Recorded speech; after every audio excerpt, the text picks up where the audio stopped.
nome do Pai, do Filho e do Espírito Santo. Amém. Um esclarecimento sobre o significado da fidelidade ao Sumo Pontífice. Nenhuma pessoa honesta pode mais negar a confusão doutrinária, quase geral, que está reinando na vida da Igreja em nossos dias. Isso se deve principalmente às ambiguidades em relação à indissolubilidade do casamento, a qual está sendo relativizada pela prática da admissão de pessoas que coabitam em uniões irregulares à santa comunhão, devido à crescente aprovação de atos homossexuais intrinsecamente contrários à natureza e contrários à vontade revelada de Deus, devido a erros relativos à exclusividade de nosso Senhor Jesus Cristo e sua obra redentora, que está sendo relativizada através de afirmações errôneas sobre a diversidade de religiões, e especialmente devido ao reconhecimento de diversas formas de paganismo e suas práticas de rituais através do instrumento Labores para a próxima Assembleia Especial do Sínodo dos Bispos para a Pan-Amazônia. Em vista dessa realidade, nossa consciência não nos deixa calar. Nós, como irmãos no Colégio dos Bispos, falamos com respeito e amor, para que o Santo Padre possa rejeitar inequivocamente os evidentes erros doutrinários do instrumento Labores para a próxima Assembleia Especial do Sínodo dos Bispos para a Pan-Amazônia, e não consentir a abolição prática do celibato sacerdotal na Igreja Latina, mediante a aprovação da ordenação dos chamados viri probati.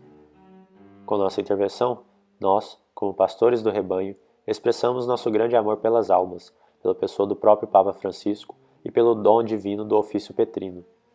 Se não o fizéssemos, cometeríamos um grande pecado de omissão e egoísmo, pois, se permanecêssemos calados, teríamos uma vida mais tranquila e talvez receberíamos honras e reconhecimentos. No entanto, se ficássemos calados, violaríamos nossa consciência. Nesse contexto, pensamos nas palavras conhecidas do futuro santo, Cardeal John Henry Newman, que será canonizado no dia 13 de outubro de 2019. Eu beberei, em homenagem ao Papa se você preferir, porém, a consciência primeiro e ao Papa depois.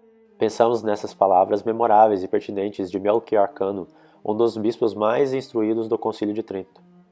Pedro não precisa de nossa adulação.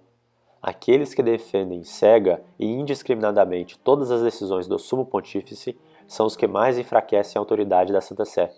Eles destroem, em vez de fortalecerem suas bases.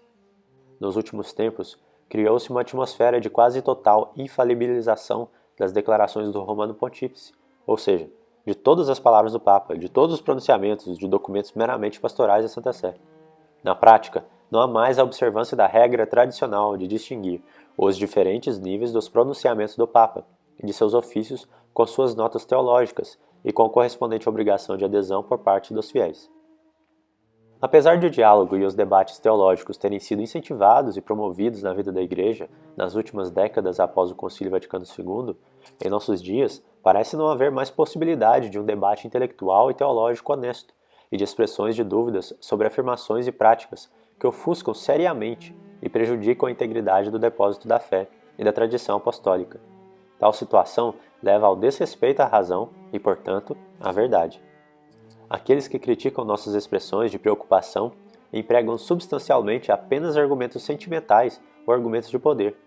Aparentemente, eles não querem se envolver em uma discussão teológica séria sobre o assunto. A esse respeito, parece que muitas vezes a razão é simplesmente ignorada e o raciocínio suprimido.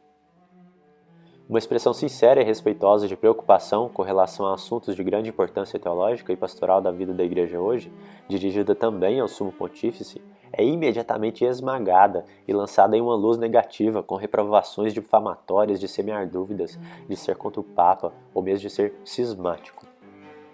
A palavra de Deus nos ensina, através dos apóstolos, a sermos certos, firmes e intransigentes quanto às verdades universais e imutáveis de nossa fé, e a manter e proteger a fé diante de erros, como São Pedro, primeiro Papa, escreveu: Tomai cuidado, para que não caiais da vossa firmeza, levados pelo erro desses homens iníquos.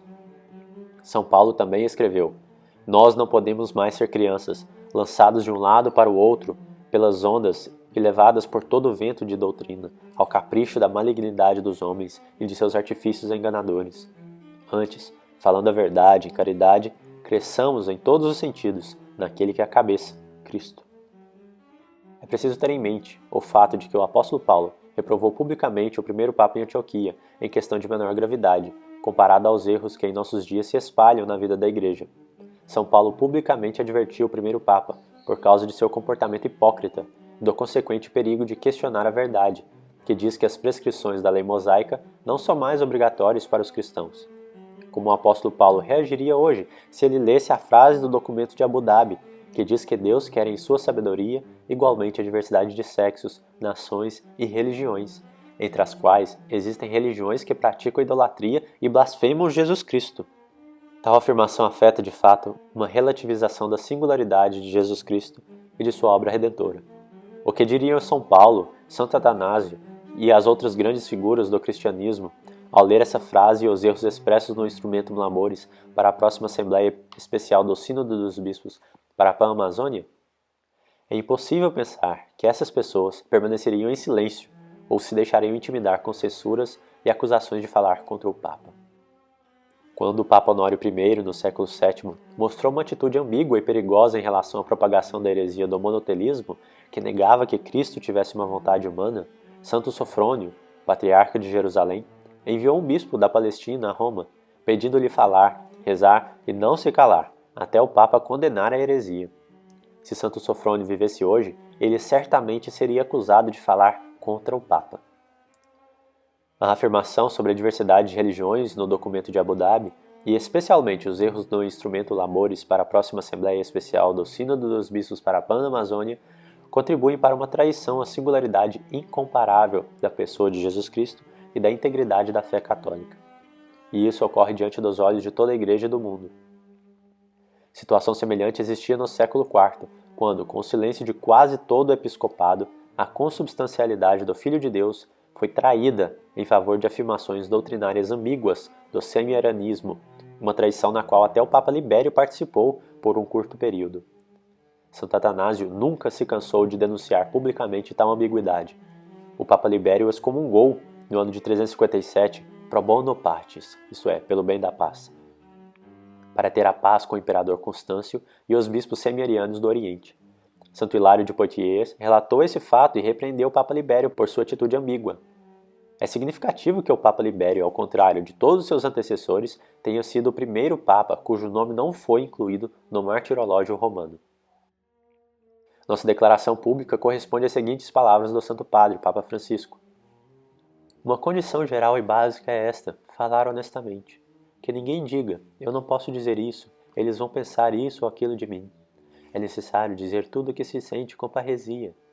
Um cardeal escreveu-me dizendo, é uma lástima que alguns purpurados, cardeais, não tiveram a coragem de dizer certas coisas por respeito ao Papa, talvez julgando que o Papa pensasse de uma outra maneira.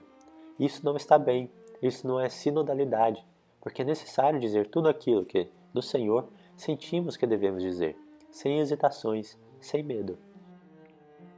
Afirmamos na presença de Deus que nos julgará. Somos verdadeiros amigos do Papa Francisco. Temos uma estima sobrenatural por sua pessoa e pelo supremo ofício pastoral do sucessor de Pedro. Oramos muito pelo Papa Francisco e incentivamos os fiéis a fazer o mesmo. Com a graça de Deus, estamos prontos para dar a vida pela verdade da fé católica, sob o primado de São Pedro e seus sucessores, se os perseguidores da Igreja nos pedirem para negar essa verdade. Observamos os grandes exemplos de fidelidade à verdade católica do primado petrino, como São John Fisher, bispo e cardeal da Igreja, São Thomas More, um leigo, e muitos outros santos e confessores, e nós invocamos sua intercessão. Quanto mais fiéis leigos, padres e bispos mantêm e defendem a integridade do depósito da fé, mais eles, de fato, apoiam o Papa em seu ministério petrino, pois o Papa é o primeiro da Igreja a quem se aplica essa advertência da Sagrada Escritura. Guarde o exemplo destas sãs palavras que ouvistes de mim, na fé e no amor que há em Cristo Jesus. Pelo Espírito Santo que habita em nós, guarde o bom depósito que lhe foi confiado. Assinam Cardeal Burke e Bispo Schneider. 24 de setembro de 2019, festa de Nossa Senhora das Mercês. Ave Maria.